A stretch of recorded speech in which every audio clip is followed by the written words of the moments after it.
Jean-Baptiste Mougel, bonjour. Bonjour. Vous êtes directeur des relations extérieures et de la communication chez Mutuel Quorum. Tout à fait. Mutuel Quorum, partenaire depuis les débuts du Forum national des associations. Est-ce que vous pouvez nous donner votre point de vue sur le secteur associatif au sens large aujourd'hui? Comment se porte-t-il et quelles sont les grandes évolutions qu'il a rencontrées? Alors j'ai envie de dire qu'aujourd'hui, le secteur associatif est un carrefour, quoi. Il y a un certain nombre de défis que le secteur associatif doit relever. Le défi de renouveler son projet pour répondre aux nouveaux besoins de la société. Des défis sur son financement. On voit bien qu'il y a encore des décisions qui ont été prises cet été avec la diminution des contrats aidés, la diminution des subventions publiques, qui fait que leur modèle économique doit être revu.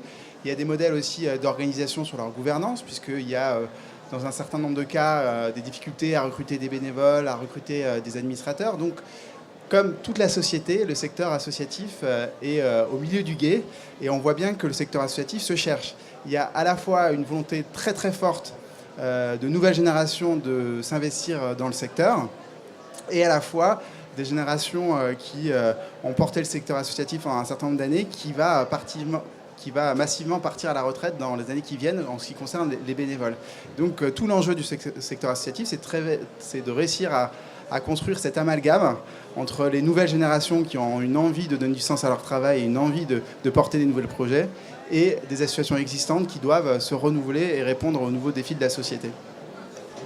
Quand on parle de s'adresser aux nouvelles générations, on imagine qu'il y a évidemment des évolutions en termes de communication qui vont devoir se faire jour.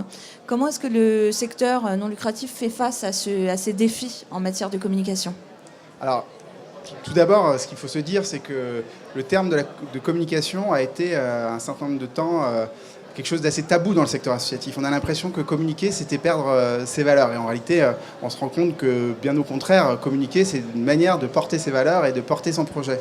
À un moment donné où vous avez des défis à relever dans votre projet, si vous n'allez pas vers les autres, si vous ne dites pas ce que vous faites, eh bien, personne ne viendra vous chercher.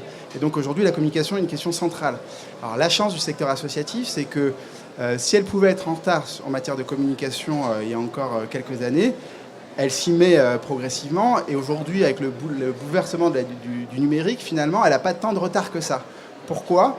Parce que le secteur associatif a un fonctionnement communautaire. Elle travaille avec ses salariés, elle travaille avec ses adhérents, elle travaille avec ses parties prenantes sur un territoire, et ça, c'est finalement un facteur de clé de succès sur Internet. Et donc très vite, le secteur associatif peut rattraper son retard en matière de communication si elle est en capacité de se saisir de la chance du digital et des nouveaux outils numériques. Est-ce que vous avez des exemples de communication d'associations particulièrement réussies? Des exemples particulièrement réussis, il y en a beaucoup aujourd'hui. Une association qui n'a aucun salarié, peu de moyens, peut faire des récoltes de fonds de centaines de milliers d'euros, simplement par sa capacité à avoir utilisé des outils numériques et avoir fait fonctionner son réseau, ou à avoir sensibilisé le grand public sur une cause avec une caméra. Merci beaucoup. Merci beaucoup.